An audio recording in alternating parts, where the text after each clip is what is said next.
Dear Captain, I gonna complain about Mech. I met a Mech on the ladder. He played Hellbat, plus tank, plus Thor. With his first and second push, I defended with Immortals, basically flanked with Immortals plus Zealot. It actually worked well. With that advantage, I transit into Airtos for late game, as I suspect he might go for Liberators. Or Battle Cruisers. Terrans normally would do that. But he kept on Thor production, and Thors are so good against Carriers and Tempest, so I end up losing it. People are saying that Zealots are good against Mech. I doubt it, as Zealots are so vulnerable against Hellbat or Tank. If my opponent have mines, I don't know why he decided not to go for them, it could be even worse. Is Immortal the best choice for late game PvT Mech? But using Immortal sometimes ends up in fighting tank range, which is not a good trade in his second push. Is Airtos just a worse choice in this scenario, or simply my micro sucks? Late game Protoss would need Tempest or equivalent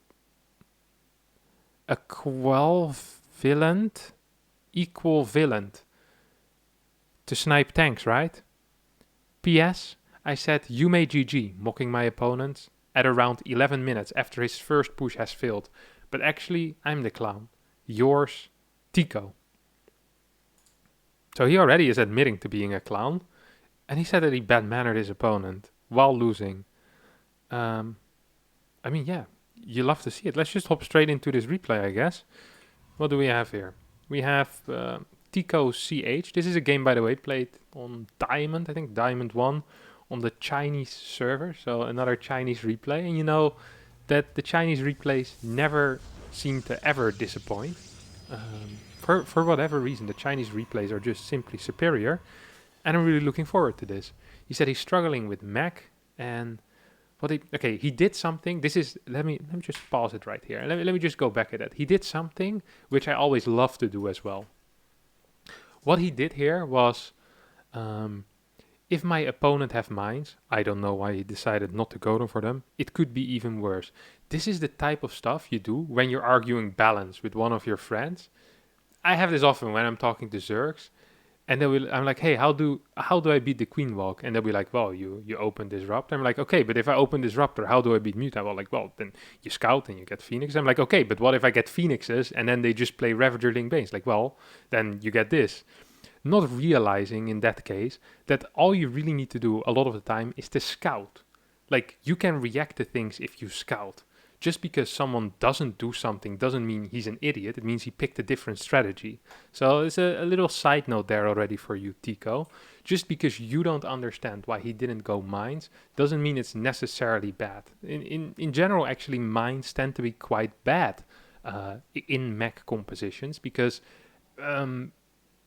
they can't really attack into an opponent. They have very short range. Things like Disruptors completely destroy them. And even things like good Zealot flanks are just kind of good against them. So, I would not really suggest mines a lot of the time, as Disruptor really is just a very big hard counter. Now, why is this guy opening with the CC on the high ground?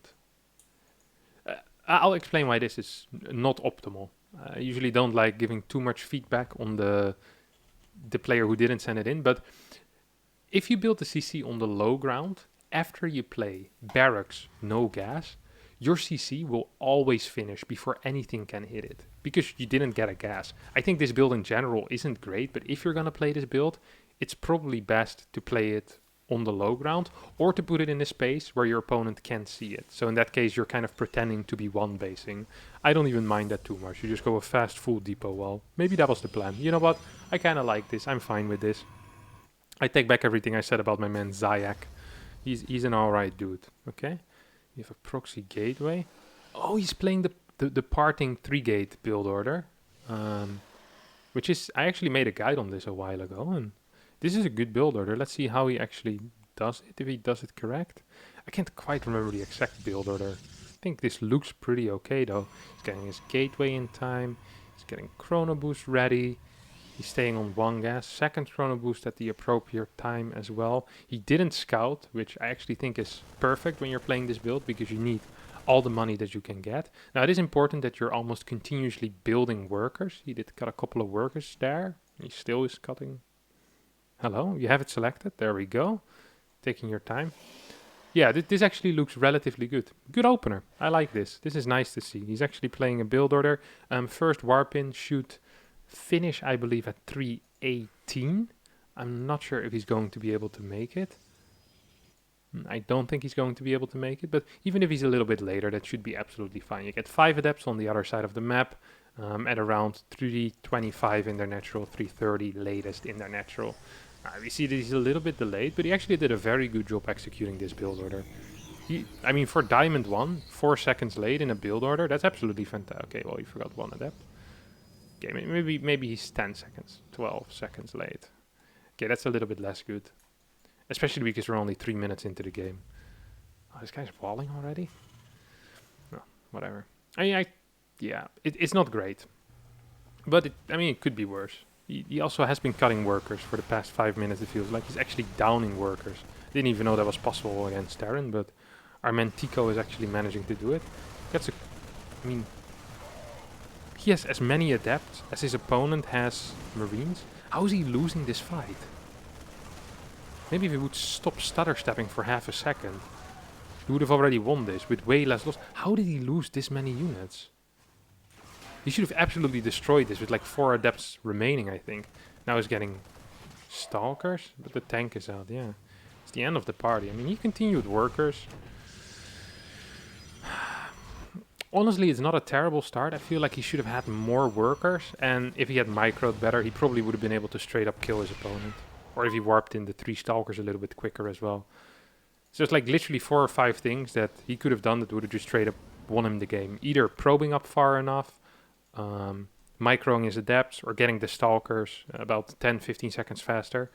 These 3 things all would have put him in a position where he's super far ahead. Right now he's just regular ahead. He's not super far ahead, just regular ahead. He doesn't quite know what if his opponent has a starport. He does know his opponent has a factory and has an eBay in the wall, but he doesn't know much else yet. So very often with little information it can be quite tricky. And so far I actually think that Tico has been playing a little bit better than his opponent. His opponent did a build order that didn't make a lot of sense, had a lot of oversupply, which meant that he had very little units. Very often if you're investing too much in infrastructure or in things like supply depots, you end up with way too little units, which is kind of what happened here for Zayak, excuse me. Or maybe he writes everything in capital letters except the L. So his name is actually Zlak. Zlak. Possible. Would be a good one to trick casters. You sign up for a tournament, everyone pronounces your name as Zayak, they complain to the organization that is pronounced Zlak, because it's actually a non-capital L, you get all the casters fired. Then you sign up under a different nickname as a community caster, and with all the casters fired, you now made a career in casting. That's how easy it is to get something done in esports, guys. A lot of people ask me, like, hey, how do I get to working in esports? And my man Zlak here honestly had a pretty decent idea. I like it. And he almost caught me as well. Because if he would have sent an email, it's like, hey, my name is pronounced Zlak, give me your YouTube channel, I would have been like, well, that's a fair deal. I did mispronounce your name accidentally. So, yeah, I kind of like the plan there. So, if you do want to work in esports, that might be a good tip for you. Smart. Of course, the esports casters are also watching this, so they'll be on top of it. Maybe in the meta game a little bit. So, it actually is a capital I. And they're pronouncing your name as Zlak. And I said, no, it's Zayak. And you got him. I have no clue why people watch these videos. Okay, you're getting 3 cannons. You love to see it. So you scout the fact that your opponent has 4 command centers and 2 production facilities. A total of like 4 units. And your brilliant idea is to get 3 cannons on the far left side. What does this even defend? Like, whenever I look at this type of thing, I always try to think, what is the most positive interpretation of this move, okay? So, imagine our man Zlak decides to move across the map and is very keen on attacking this specific location. I'm not even saying in general the third base, but up this specific ramp, which would be very weird with Mech, because I think the natural path would be more towards the middle. But if he decides to go up this ramp and then forgets to move back his units when he sees 3 cannons, these 3 cannons are going to be a golden investment. I can tell you that much. However, if Zlak decides to go up here, or, God forbid it, goes into the natural, Tico actually has nothing. This is a 450 mineral investment that's doing nothing for him right now. Those could have been gateways, those could have been an extra nexus. I mean, he's seen freaking 4 command centers, 4 orbitals at this point already. And his response is to build 3 cannons at a location that only defends this very specific ramp that never sees an attack. Impressive decision making. Daily reminder that he only has 6 units so far.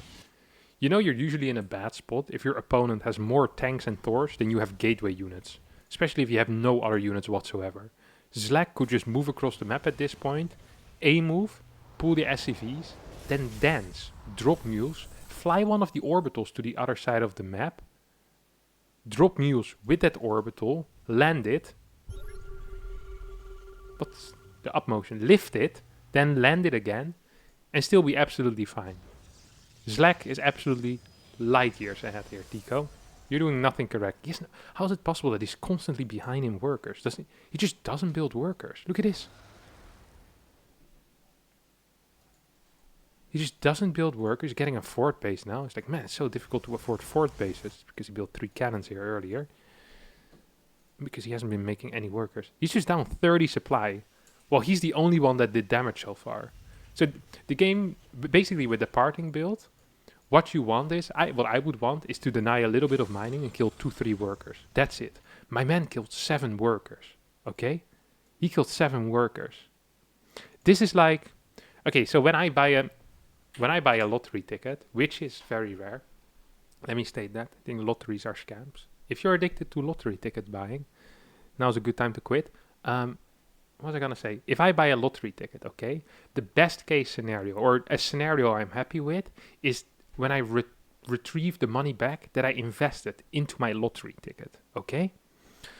So I go in, pay a lottery ticket or a scratch, whatever. I'm like, €5, nice. Same amount of money as I put in. I'm happy with that. I didn't expect that much. I was hoping for that. I didn't expect this much. However, my man Tico went in, got the scratch-off ticket, got $5,000 and was like, hey, that's brilliant. Let me just keep buying more and more lottery tickets until I lose all of my money. And that's exactly what Tico so far has been doing in this game. He just keeps buying more and more lottery scratch-off tickets. I'm not sure if those are called lottery tickets. Until he lost all of his money and boom, there he is. Down 30 supply, equal amount of workers. For whatever reason, he's getting armor first. I'm not sure why. So usually you want to get armor against units with a high rate of fire, because then the armor works multiple times, right? Imagine you have one unit who does 50 damage every second, then one armor will make it 49 damage every 1 second. Now imagine you have a unit that shoots 20 times per second and does 5 damage, then the one armor works 20 times there, so it's minus 20 damage per second. For that one unit. If you're playing against Mech, you mainly want to be investing into attack upgrades. Armor upgrades simply aren't that useful against tanks and Thors who have very high impact but slow rate of fire. And yeah, my man's luck. Nothing has happened this game, by the way.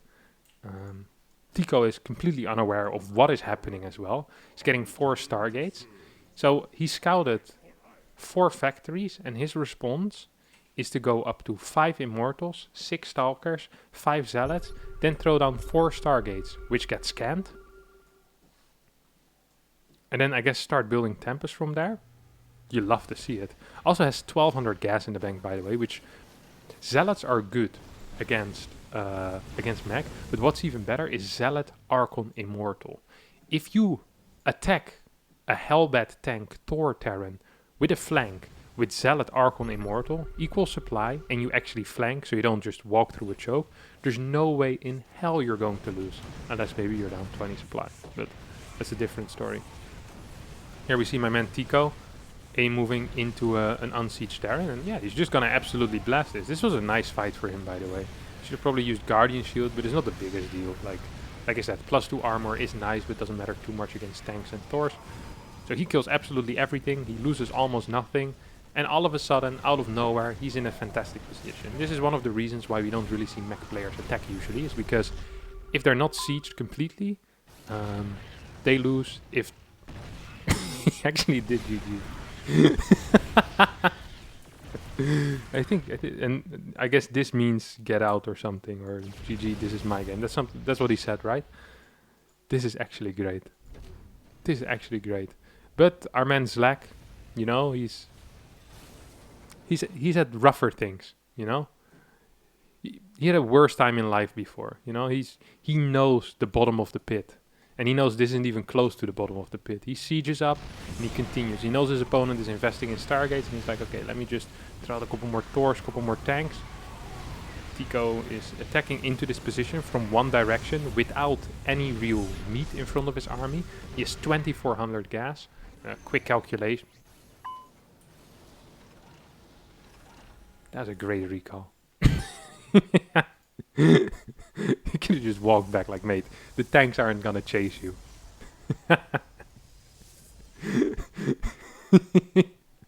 It's like calling in like a helicopter evacuation because a sloth is chasing you. Like, mate, you can just walk away. Like, there's no issue here. So with the 2400 gas, he could have built 8 Archons, which he didn't do. He probably could have just destroyed this position with like 8 Archons, 10 extra Zealots. Would have been fine. Should probably start thinking about a 5th base. He has pretty decent eco at this point, but he's gonna start mining out these extra patches as well. And that's usually a bad thing. There's a lot of... Oh my god, he has 5k income? Holy crap. 5.4k, 5.7. Oh boy, that's a lot of money. Yeah, that's the mules right there coming at you. Units lost still in favor of Tico. And Tico decides here to do something really cool. He decides to go into carriers. Why is he getting plus armor upgrades on carriers? Yeah, whatever. Now the thing with carriers is that they're really, really good against Mech, but you need something to deal with the Thors. Now there is a unit that deals really well with Thors and also with mines if they go for mines against this, which sometimes they play mine Thor or whatever. And that's the Disruptor. The Disruptor is an absolutely brilliant unit against Thors because Thors are very difficult to split. You can't really run away from the Disruptor balls and you can't really chase either. So what you can do is you just throw some Disruptor balls at the Thors, then you run away. And the Thors are like trying to chase you, but they're obviously very slow. And then if they chase you far enough, you have your next Disruptor balls again. And then eventually you hit like 5 or 6 and boom, all the Thors explode semi-simultaneously because you can hit like 2-3 Thors per ball. But and then you can say, well, what if he has a lot of tanks? Then I can't walk in with the Disruptors. Well, if he has too many tanks, your carrier should just be able to win you the game. So Carrier Disruptor Tempest is a really good composition against Terran Mech. People don't realize this, but that's such a sick composition in late game against Mech, and it's very tricky to lose with as a Protoss player. Like, it's not easy. Here comes the second push, though, and he's getting Tempest. Tempest are good against air, but they're not great against ground. They don't actually do a lot of damage against ground. Carriers are just simply better. He could have also gone for like Carrier, Charge Lot, Archon, Immortal and probably been fine. And these carriers are gonna put in some work, no? Yeah, look at that. Yeah, I can even micro away a little bit. It's beautiful. Using his Immortals. Yeah, would you look at that? Yeah, carriers are good, man. What the heck? Probably could micro them back a bit, but this is a very nice start here. Now, just 5 Archons would be so helpful because Archons tank so much. They're so useful. Oh! He's doing a beating Grandmaster with stupid stuff. Look at that. He only is allowed to use either the ground part of his army or the air part of his army, but never at the same time. Oh, that's really cool. I didn't know that also was a thing on the Chinese server. Huh. What do you know? The influence I have is knows no boundary. Regular boundaries of countries. Borders, they don't matter. This nasty engagement. Oh, does well actually. Never mind. Completely fine engagement. Destroys all the Thors, and then yeah, there's only tanks left, so you can actually just kind of own them. Right now there's 7 Thors still. And like I said, Disruptors, Archon Immortal, All of these things are really fine. Immortal, in general, is really good against Thor. But because you need some tanking, I always recommend getting a couple of Zealots, a couple of Archons as well, in case there's tanks in the back. But Disruptors are... Just built 11 DTs? Where did he build? Why can't I click on the DTs? Oh, they have Blink as well. I kind of like this. This is just a good play overall against Terran. Is blinking on top of planetaries. It's so powerful. If you have 9 DTs with +3, you can 3-shot a planetary. If you have 11, you also can 3-shot a planetary. It's kind of how it works. If you have 10, you can also 3-shot a planetary. Some people say that if you have 12, you can do the same. Now I'm starting to do the math in my head, how many you need to 2-shot, but I can't quite get to it. So I guess 14 would do the trick? 14 probably would do the trick. I think so, yeah. Maybe 13 already, I don't know. It is a possibility. So he has a lot of DTs, he snipes the base. Kill the planetary, now he loses a bunch of DTs. He keeps kind of blinking around. He built 11 Tempest to counter... I'm not sure what he thinks he's countering with the Tempest.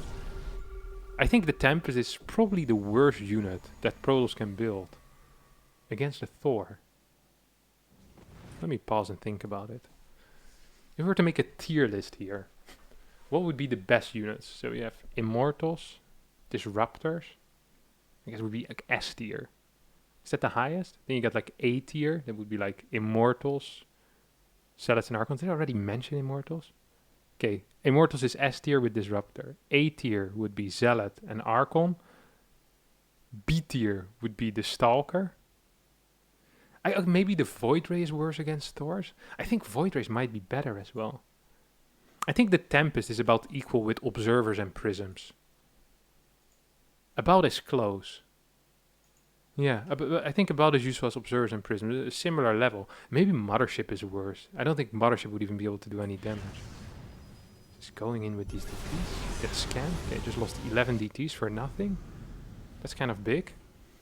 He's not even maxed at this point. Sends in some Zealots into the Hellions. Loving the flanking here. Then moves forwards with the Tempest. And gets his head completely kicked in. Holy crap, this isn't close.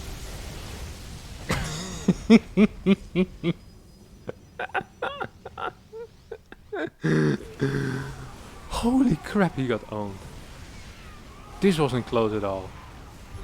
Big surprise that the slow unit, that's mainly an anti-air fighter because of the big range, usually good with static defense, doesn't fight well. Slack! Slack with a question mark. I'm not sure if these are Manor Muse, but I hope they're Manor Muse. Oh man. I'm a big Slack fan here. The Slack Flank Club. Look at this. Look at this. 4 Thors. I love that this guy never tests anything out and he just thought that Tempest might be the answer.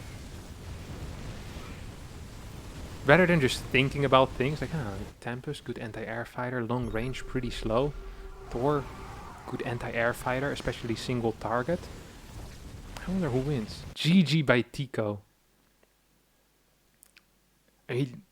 Honestly, props to him for still typing GG and leaving the game. I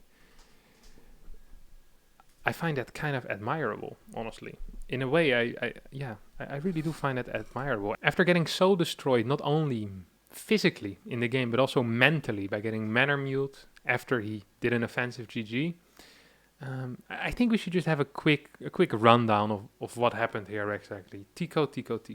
First of all, let me just grab your imbalance complaint form again. You complained about Mech Terran. You complained about... you complained about anything. He complained about a hypothetical scenario. I transit into Airtools for the late game as I suspect he might go for Liberators or Battle Cruisers. But he kept on Thor production. He's complaining that his opponent didn't do what Terrans usually do. That's his complaint. He isn't actually complaining about imbalance. He's complaining that this specific Terran didn't just play proper StarCraft. Well, Tico, I can tell you something. You definitely didn't play proper StarCraft. My man Slack over here, not only does he have a beautiful name, but he played pretty great StarCraft. He stayed calm, he waited with the mules until the perfect time, did solid mech pushes. You, however, forgot to probe almost the entire game. First build order, pretty good. I'll give you that. Build order was tight, except for the part where you didn't build workers. You had negative micro on the adepts, as is a very common theme in this series. Probably would have been better to not try to micro them at all. Just kind of A-move them and they would have been absolutely fine. Forgot to warp in stalkers there. Then you didn't scout for about 10 minutes. You blindly thought that he was going into air Terran, which wasn't the case. You built air Thors, got absolutely blasted by Thors. All of your engagements, except for the first two, were pretty god-awful. Even the second engagement was really bad. You used half of your army every single time, either just the Immortals or just the air. Never at the same time. When you did use them at the same time, you actually completely blasted that fight. You never built a single Archon. Do I need to go on? I can't help it that your opponents didn't follow the script that you had in your head, okay? That's gonna happen in StarCraft. People make different choices sometimes. And that is completely okay. However, what isn't okay is offensive GGing, sending in an imbalanced complaint form while you suck so much as you did. Because you, my friend, really do suck. Nice. Alright, boys, let's wrap it up. Thanks everyone for watching. Don't forget to hit the subscribe button, hit the like button, and hopefully I'll see you all next time for a new video. Bye bye.